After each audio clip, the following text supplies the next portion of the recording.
I hit the biggest lottery jackpot, $1 billion. The day I was supposed to claim it, my wife was suddenly kidnapped. The kidnapper, full of bravado, started a live stream for the whole world to see. He pointed at the camera and threatened, "Mr. Alex, if you want your wife back, you'll exchange her for that lottery ticket." I calmly pulled out our marriage certificate from a drawer, my voice even more intense than the kidnappers. "Tell me, how much do you want to finish her off?" On the screen, my wife Sarah was tied up in a rundown factory, her face pale. The comments in the live chat were flying by. "Oh my god, this looks way too real. Doesn't seem like acting at all." The live stream quickly went viral. As viewership skyrocketed, Sarah's parents, Robert and Karen, found out about their daughter's kidnapping and frantically called me. Meanwhile, I was casually sipping coffee, interacting with the kidnapper. To speed things up and convince him to just end it, I transferred the last of our shared marital funds into the live streaming platform. The next second, the front door suddenly burst open. "Alex, what the hell is going on? My daughter's been kidnapped and you're just sitting here sipping coffee?" I slowly put down my cup and glared at Robert. "Mr. Robert, I want to save Sarah too, but the kidnapper's demands are just too extreme. I can't meet them." The words had barely left my mouth when Robert rushed over, grabbing my collar. "What do you mean by that? Is my daughter's life not worth more than a lottery ticket?" Robert was trembling with desperation, his eyes filled with disappointment. "Mr. Robert, you know I'm broke. There's no way I'm giving up this lottery ticket. As for Sarah, don't worry. I'll definitely throw her a proper funeral once she's gone." Before I could even finish, Karen, who was standing nearby, couldn't hold back anymore. She pointed a finger at me and screamed, "You bastard! Sarah is your wife! How can you just stand there and watch her die?" I looked at the live stream footage as if nothing was happening. Right now, $1 billion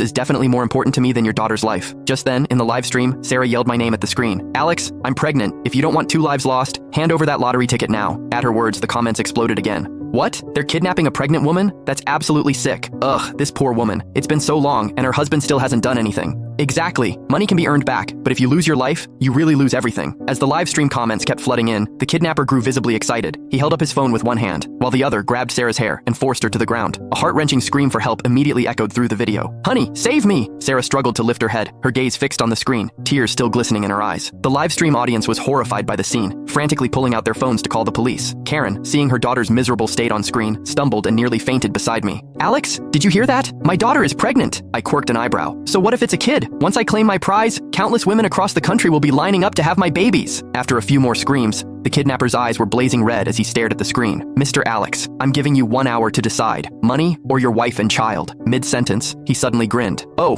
and I should warn you, I'm not a very patient man. Every 10 minutes, I'll chop off one of your wife's fingers until she bleeds to death." I sighed softly at my phone screen. "Don't bother with the fingers. Just go straight for the head. There's no way I'm giving you that lottery ticket. Forget about it." I turned to Robert and Karen. "I don't think you two need to worry too much. The police might have already located the kidnapper by now. Even though the live stream's IP address showed it was outside the country, the police might still find him." But Robert slammed his hand on the table. "Alex, everything you have now, you owe to our family. What right do you have not to save my daughter?" He wasn't wrong. The Roberts weren't super rich, but they were far better off than me, a guy who came from humble beginnings. Even my current job was thanks to Robert's connections.